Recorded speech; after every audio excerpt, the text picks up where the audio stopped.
The boy at the bus stop. When I was in junior high school, I lived in a rural area with less than 100 students in the entire school.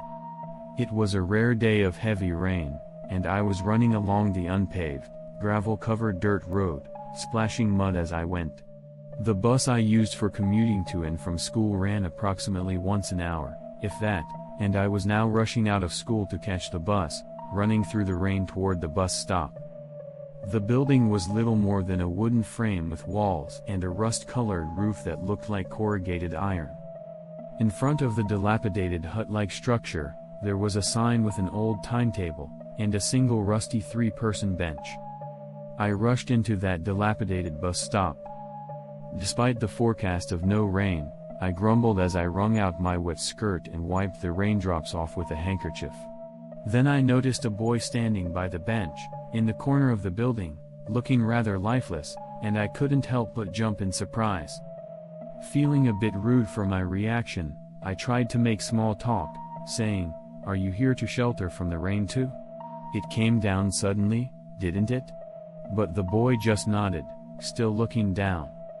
I assumed he was shy, so I tried not to think about it and continued wiping the water off my clothes, glancing at the schedule through the curtain of raindrops.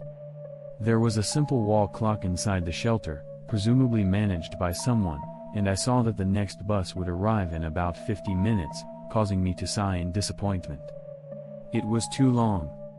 At that time, there were no smartphones or portable game consoles, so I sat on the edge of a bench and decided to do my homework. Drip, drip, drip. Amidst the incessant sound of rain, every time a particularly loud raindrop fell from the tin roof, I felt a little strange. Looking around, there was enough sense of daily life to see houses on the horizon, and enough activity to see cars passing by every few minutes, kicking up mud. Nevertheless, I felt a sense of alienation, as if I had wandered into another world, and a similar sense of excitement at the unknown. It was similar to the excitement of a typhoon making landfall in the middle of the night. I was humming softly as I worked on my homework when I suddenly felt someone's gaze and looked up. Wow!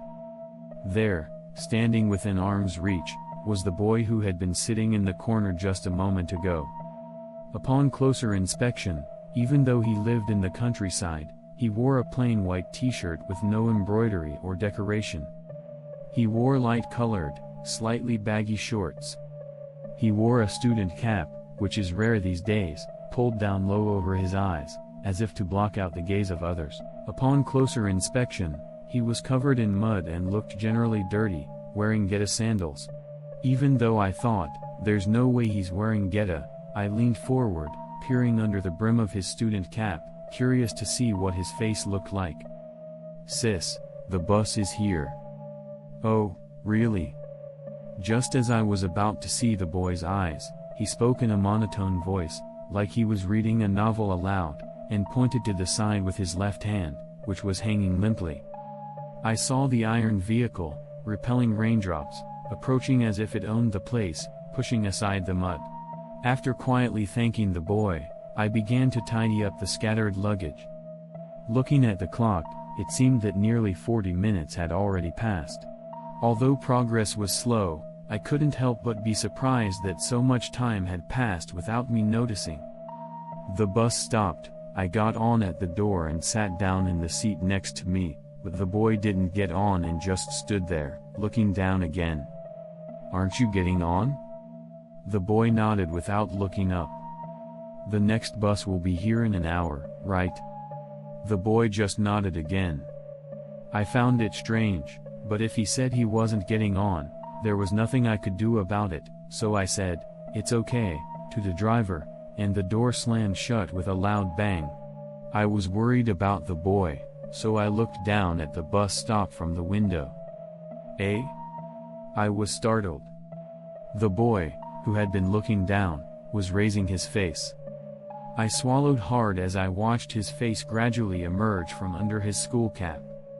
Just past his small nose, a painful-looking scar began to show, and his eyes, white as boiled fish, locked with mine.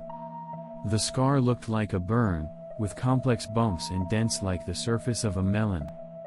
The boy, who was staring at me in shock, eventually smiled, revealing teeth that were badly yellowed and falling out. Whether it was because I was short or the window was high, my view was limited to the boy's neck and above, which may have emphasized the striking impression of his face.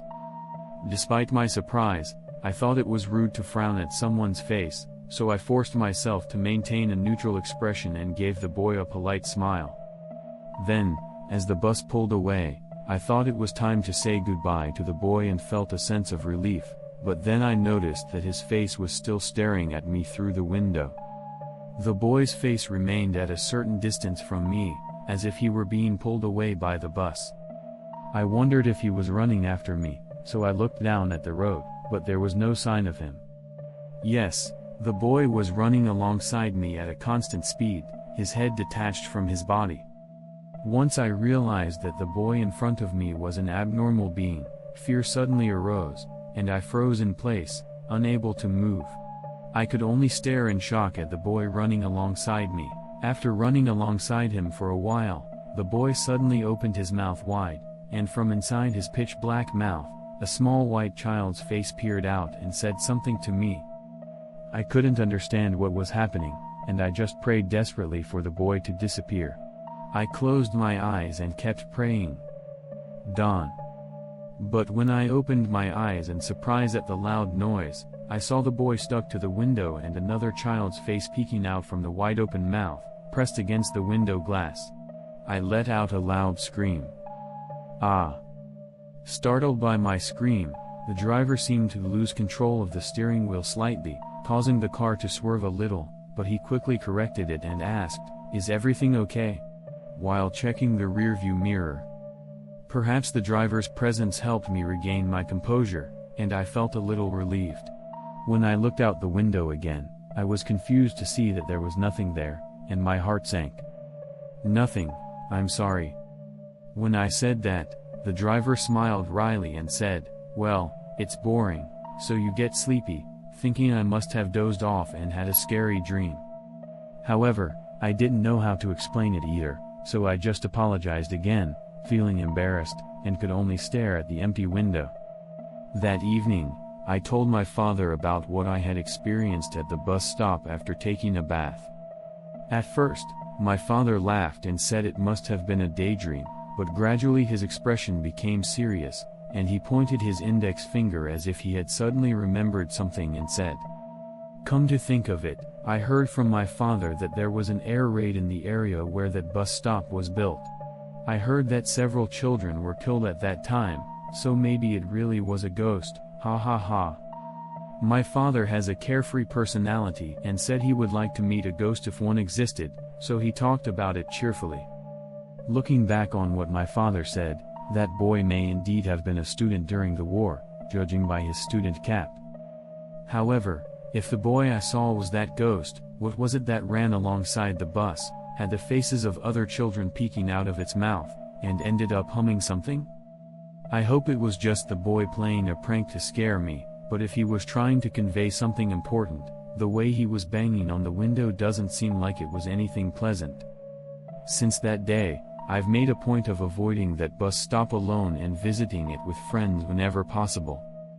During heavy rain, the trauma resurfaces, so I either contact my mother to pick me up by car or, as a last resort, walk to the next bus stop. Therefore, I never encountered the boy again until I graduated from middle school, and even after graduation, I avoided the area altogether, so my experience did not progress further. I can only hope that I never encounter that boy again in the future. This is the end of this story. Thank you for listening to the end.